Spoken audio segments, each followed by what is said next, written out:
В этот раз остановились недалеко от границы леса. Хотя мы в лесу находимся. Но там еще в полкилометра отсюда где-то находится граница. В лесу, в самом лесу находится такая граница между простым лесом и лесом, где живут духи леса. Я в том году случайно наткнулся на нее. Ходил на рыбалку, хариуса ловил вот в лесу. Здесь обычный лес, птицы поют. Вот. Солнце светило. Да, обычный лес был. Ничего особенного. Я вверх по реке подымался с удочкой, ловил. И в полкилометра отсюда. И вдруг краешком глаза заметил, что что-то возле речки стоит, какое-то такое. Опа!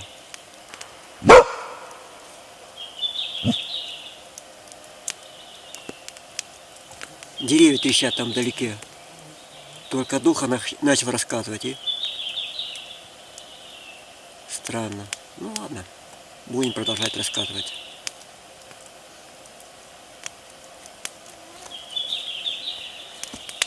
Вот. Краешком глаза заметил, что стоит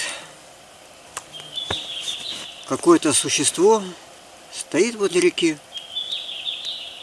живое существо, и просто смотрит на меня. Ну, я так не стал сильно смотреть, поворачивать голову, что это может быть такое. Ну,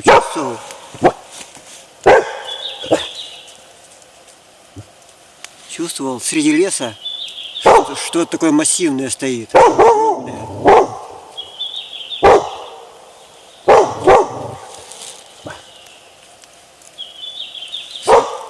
Собака опять кого-то там держит на расстоянии, какого-то зверя от нас.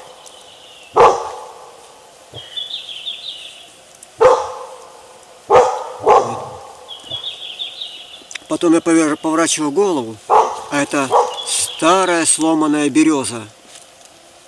Толстая, стоит на клоне над рекой. Вот, но могущественная, сильная. Так-то смотришь, как это пень огромный, да, такой высокий, 3 метра, наверное, да. А душа чувствует, что это живое существо. Вот. Ну, я так как человек немножко смелый, все-таки так не испугался сильно. Дальше пошел рыбу ловить. До дерева зашел и дальше зашел. И вижу, за этим пнем, за деревом, вот прямо впереди огромная стена стоит, прозрачная стена. И за этой стеной находится живой лес.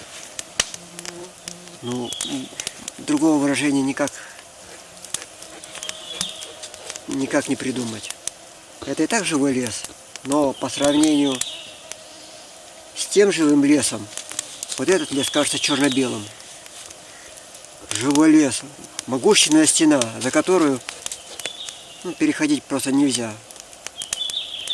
А я дурак это там, зашел еще 5 метров, за стену зашел, рыбку вот так ловил. Рыба не ловилась, просто удил.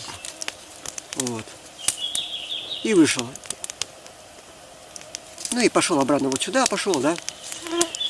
И чувствую, что что-то не так.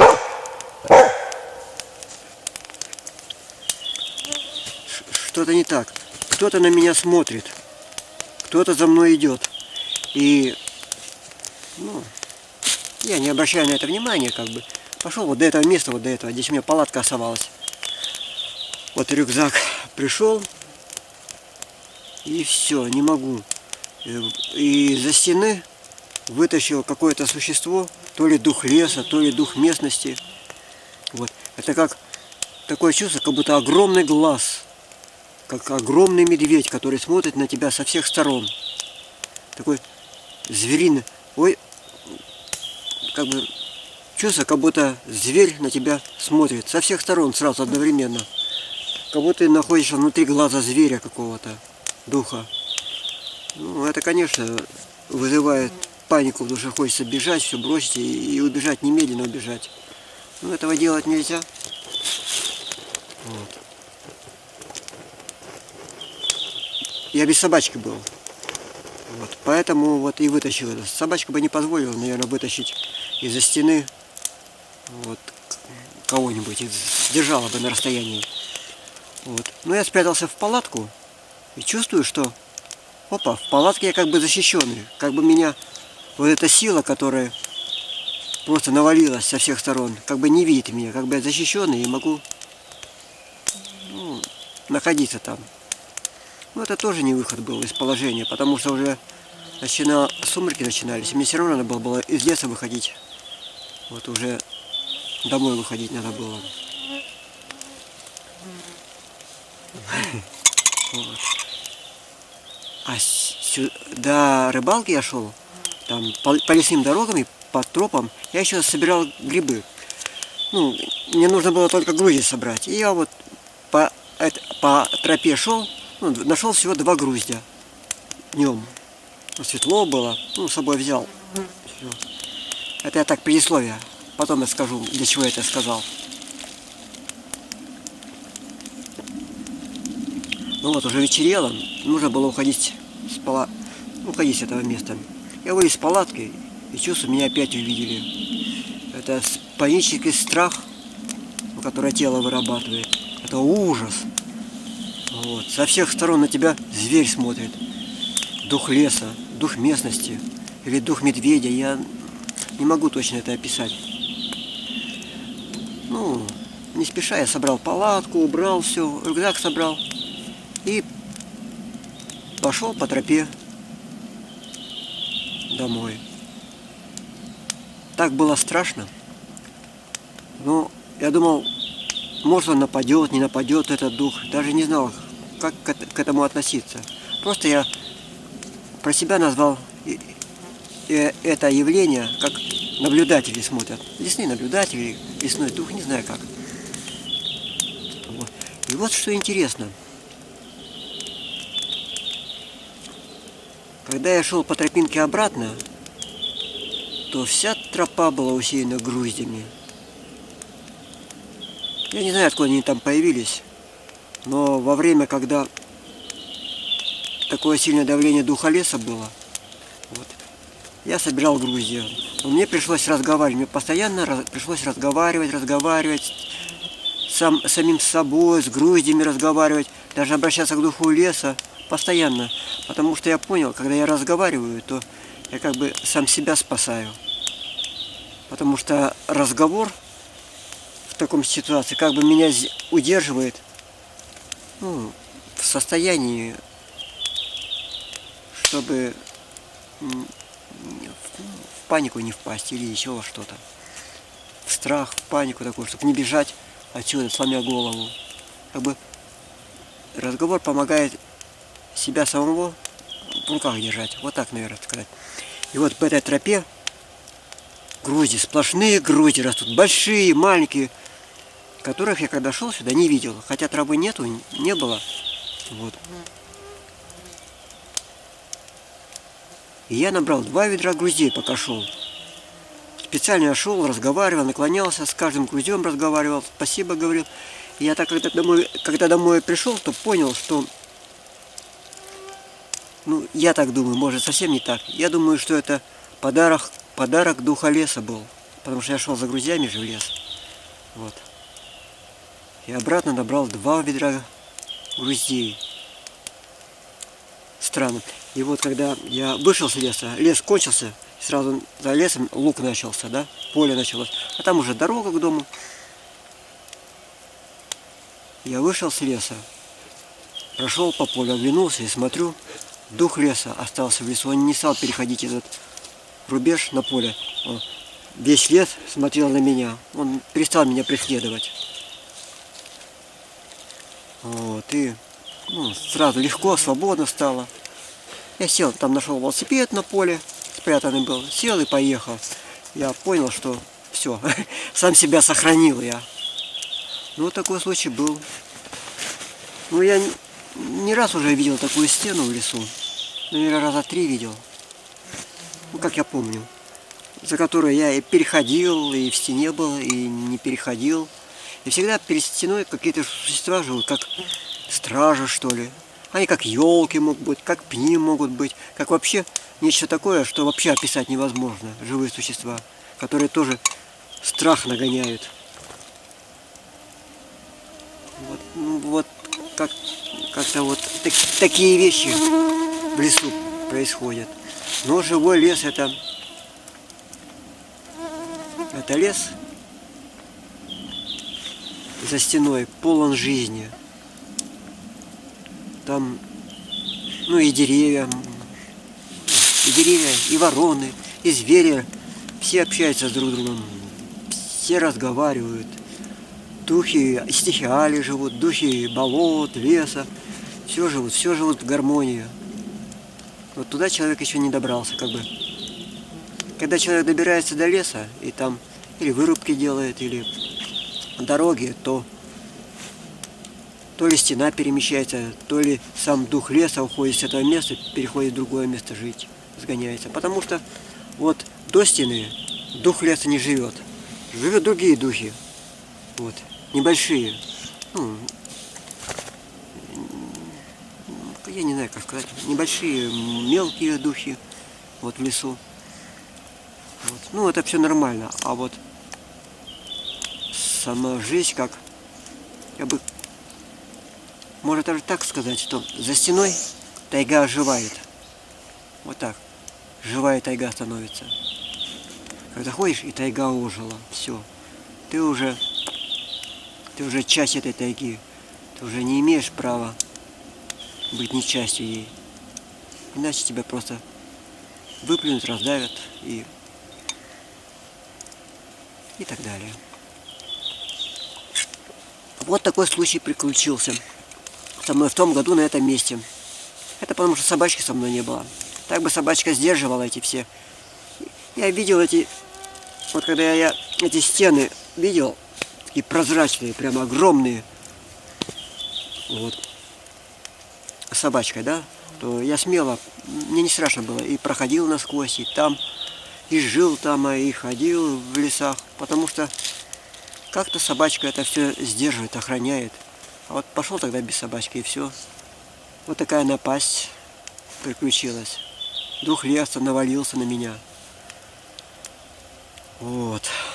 То ли испытывал на прочность, то ли выгонял, то ли... Ну вот такой у меня контакт был с лесом, с духом леса.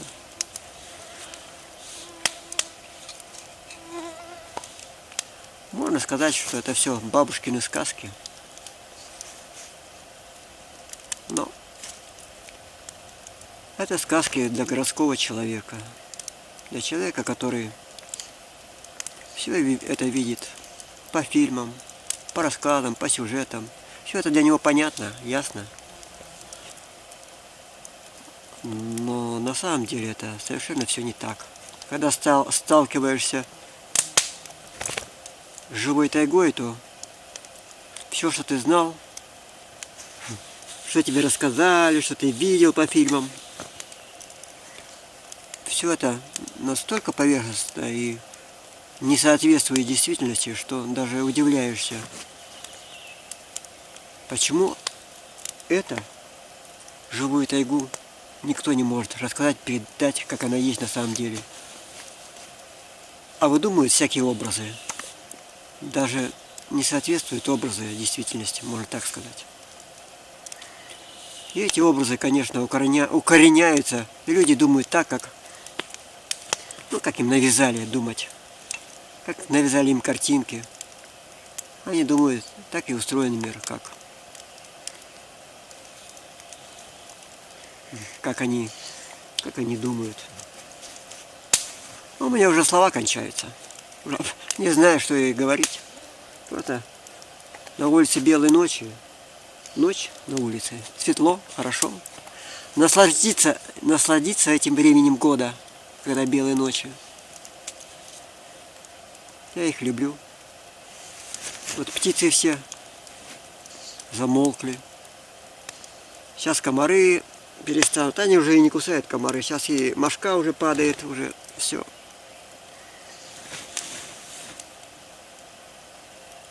Мошка и комары на час ослабят свою хватку. А потом через часа 2-3 снова будут подниматься и солнышком. И все начнется заново. Но я думаю, что это лучше, чем клещи. О, под мышкой у меня голова появилась. Эх. Ладно. Говорить много хорошо. Ну, это бесполезная вещь.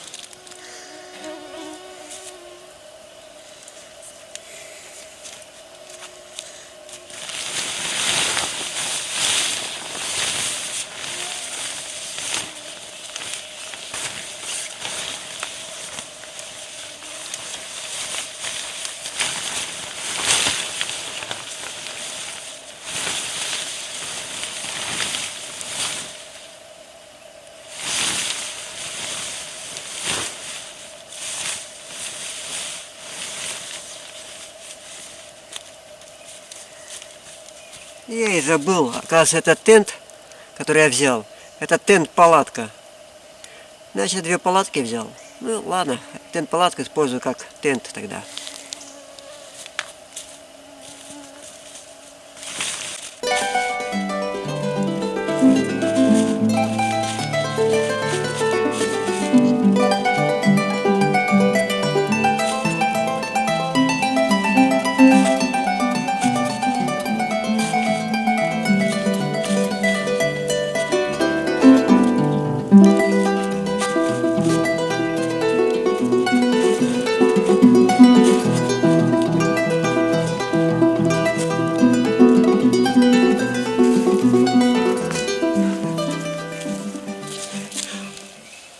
Тент-палатку накидываю на палатку на случай дождя, если ночью вдруг дождь будет. Так просто накидываю. Смешно получается, конструкция смешная. Ну ничего, сейчас растянем немножечко. Здесь в лесу ветров не бывает сильных, так что... Ну что-то вот такое получилось. Непонятное. Тент поверх палатки натянул. Ну как бы нормально. Вот даже крыша получилась. То есть это тамбур небольшой. А вот там, вон палаточка наша. А вот палаточка. А что там у нас в палатке? Вот это глянь, темно. Там собачка лежит в палатке. Где она? Не видно ее. Вот она спряталась. Зато темно в палатке. В белых ночах темно в палатке. Можно будет спать. Нормально. Как выгодно такой тент. И над костром он у меня висит. И как палатка работает. О, собачка вышла. Странно. Ну ладно. Пускай такой тент, так такой тент. Утро. Проснулись мы. В палатке комаров много. Булька ходила туда-сюда, выходила ночью. На себе заносила комаров наносила. И вот их сколько там. Комаров все сидят комары. Но комары это не страшно. Потому что палатка имеет такое свойство. И комары имеют такое свойство, когда они залетают в палатку, они не интересуются ни человеком, ни собакой не интересуются. Они просто сидят на потолке всегда. И все. Вот таким свойством комаров мы пользуемся.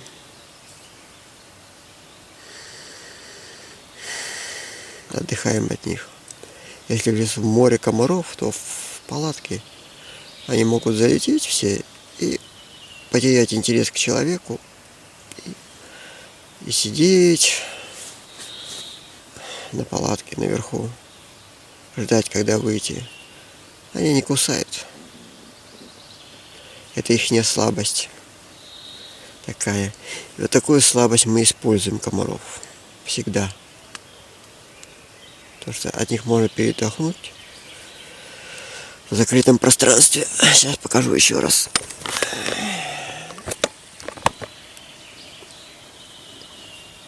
Вон их сколько сидит, если видно.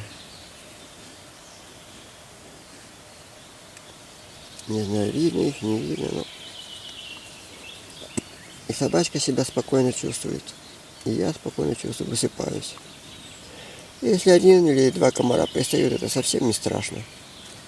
По сравнению с той армадой, которая существует в лесу.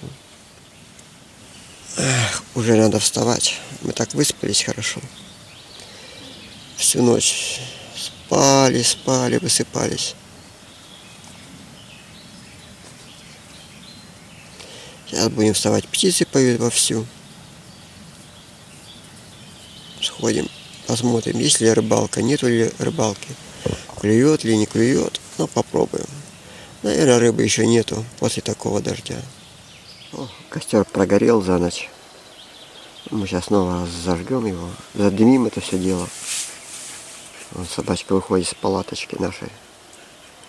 Осматривается.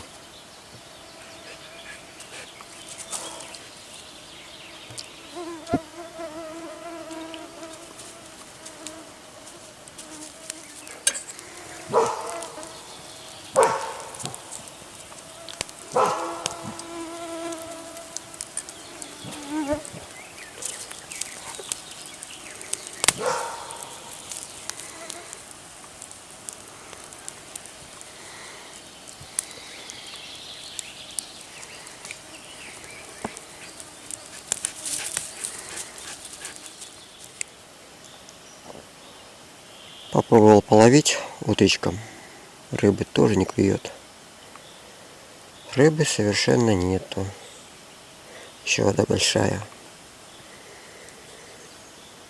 За ночь упал на сантиметров 20, но это недостаточно.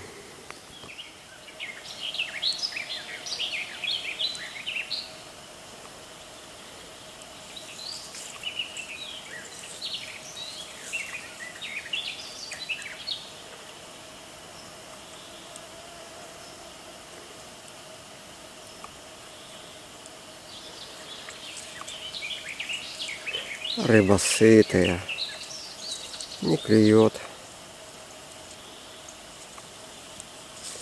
Ладно, раз рыбы нет, значит рыбы нету.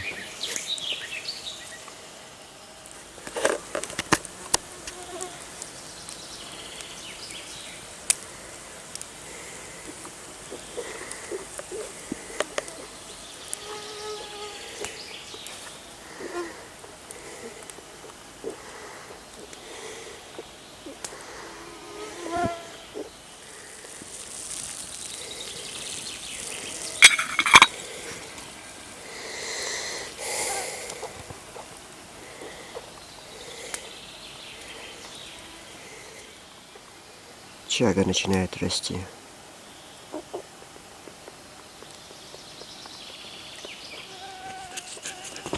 Собачка себе места не находит, комаров. В лесу большая влажность. После дождей. Комары активированы, мошки активированы. Море их. А рыба все равно не ловится. Вода большая. Так что мы сейчас просто соберемся и уже пойдем в сторону дома. В сторону дома пойдем. И собачка пусть отдохнет. Вот она. Не знает, куда от комаров деться. Ночью в палатке-то нормально спала она, потому что комары в палатке не кусаются. И мошка не кусается. Сейчас вот комары летают. А сейчас уже начнет мошка активироваться уже скоро. Так что мы сейчас пойдем домой. Ой, собачка не знает, как от комаров отделаться.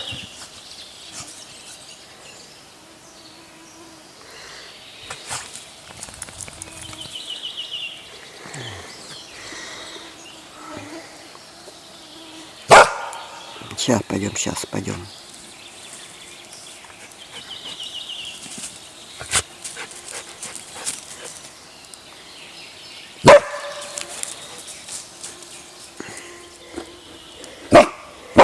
Ну все, место убрали, все прибрали, все чистенько оставили, ничего не оставили, подмели.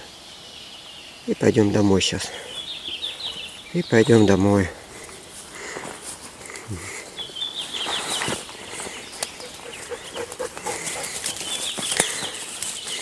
Ну вот. Попрощаться с речкой. До свидания, река.